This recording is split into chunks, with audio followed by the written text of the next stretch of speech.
सत्ता के गलियारों से, राजनीति अय्यारों से सीधे सच की जमीन पर।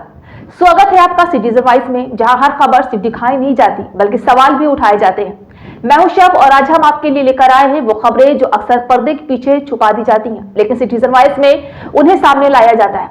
यहाँ न शोर बिकता है, न सच दबाया जाता है। हर खबर है आम जनता की आवाज और हर रिपोर्ट है जवाबदेही का आईना। तो आइए देखते हैं क्या है आज की खबर। अभिषेक सिंघवी ने मोदी सरकार पर तीखा हमला बोलते हुए कहा है कि शांतिपूर्ण विरोध को अपराध की तरह पेश नहीं किया जा सकता है।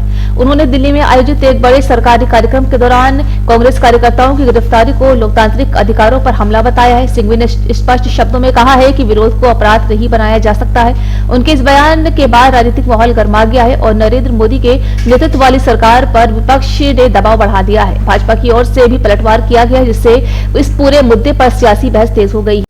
आज विशेष रूप से मैं 4 इनिशिएटिव्स की बात करूंगा और फिर अंत में जो सूची देंगे आपको, उसमें कुछ हाल में 1-2 वर्ष में जो बहुत विशेष महत्वपूर्ण अलग चीजें की हैं उनकी भी सूची आपको देंगे हम।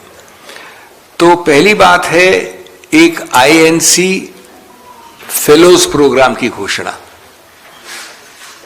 ये लगभग 3 महीने के प्रोग्राम होंगे जिनका उद्देश्य है कि जो युवा हैं, युवा लोग जो कानून से संबंधित हैं, जो क्षेत्र में हैं, पढ़ाई कर रहे हैं, बहुत युवा जो काउंसिल हैं, उनको अग्रणीय पंक्ति में रख के उनको इन्वॉल्व किया जाए, भागीदारी की जाए सांसदों के साथ और उनको जोड़ा जाए 3 महीने के एक प्रोग्राम में, जिससे वो कांग्रेस के स्टाइल को देखें, कांग्रेस की फंक्शनिंग को देखें और वो बराबर रूप से सांसदों के साथ और सोशल मीडिया विभाग के साथ उनको समर्थन दें, असिस्ट करें।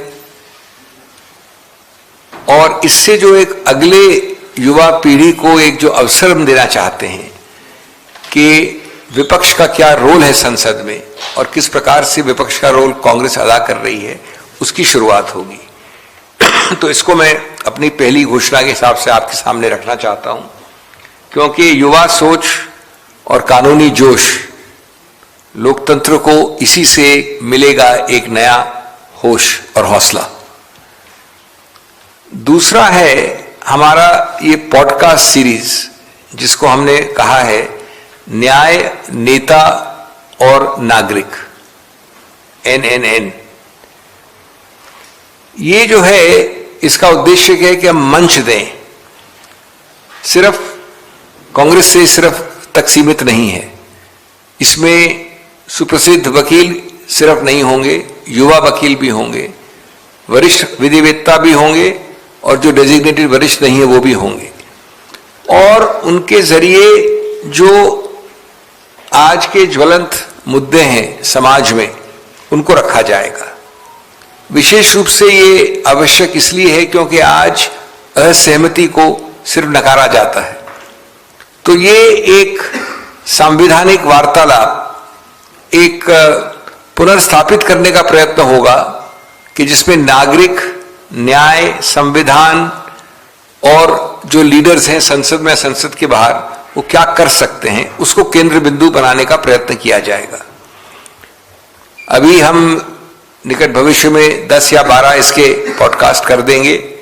मुझे सौभाग्य है कि इसका इनॉग्रल पॉडकास्ट मेरे साथ रिकॉर्ड हो गया है ऑलरेडी और निकट भविष्य में उसी से शुरुआत होगी और उसमें अलग अलग तरह के लोग, और जैसा मैंने कहा समाज के, सोसाइटी के लोग, सिर्फ जो कांग्रेस पार्टी में उन तक सीमित नहीं है ये।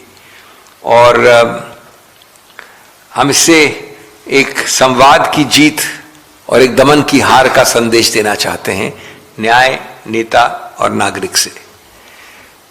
तीसरा जो मैंने पहले भी जिक्र किया था वो अब काफी आगे बढ़ गया है, जो मेरे हृदय के भी निकट है। मैंने इनफैक्ट जब मैंने ये वापस विभाग संभाला था तब भी मैंने इसकी घोषणा की थी, जिसको RRF कहा था, रैपिड रिस्पांस फोर्स। ये इसका उद्देश्य है कि करीब करीब हर डिस्ट्रिक्ट में शुरुआत करिए, बाकी बाद में हम डिस्ट्रिक्ट के नीचे भी जाएंगे, तहसील जाने की भी कोशिश करेंगे, लेकिन एक बार हर डिस्ट्रिक्ट में कम से कम 5 और हो सके तो 7 ऐसे व्यक्ति हों कानूनी, जो खड़े होकर किसी मूल मुद्दे, ज्वलंत मुद्दे पे कांग्रेस का समर्थन कर सकें, जो किसी लीडर को वो कानूनी सपोर्ट दे सकें जो कोर्ट कचहरी में आवश्यक होता है। और इसमें हम सिर्फ मेरिट देखेंगे, जो लोग खड़े होकर बहस कर सकते हैं। ये जरूरी नहीं कि वो राजनीति में हो, जरूरी नहीं कि कांग्रेस से जुड़े हों, लेकिन कांग्रेस से सहानुभूति रखते हो, उनके मुद्दों और कॉजेस को समर्थन करना चाहते हो, तो वो खड़े होंगे। और ये सबसे ज्यादा आवश्यक होता है शहरों में नहीं, बड़े शहरों में नहीं, बड़े बड़े हाई कोर्ट्स में नहीं, लेकिन डिस्ट्रिक्ट के स्तर पे, जहां की बहुत हद तक मैं समझता हूं 80% एक प्राथमिक सूची बन गई है और वो काफी अग्रसर है कंप्लीशन की तरफ। और इसी से संबंधित जो दूसरी चीज है कि हम एक डिजिटल डायरेक्टरी बना रहे हैं। वो सिर्फ RRF तक सीमित नहीं है, उससे ज्यादा व्यापक है, ज्यादा बड़ी है, लेकिन इसमें वो सभी नाम होंगे जो कानूनी स्तर पे अलग अलग तरीके से जुड़े हुए हैं, जुड़ना चाहते हैं, समर्थन देने को खड़े हैं।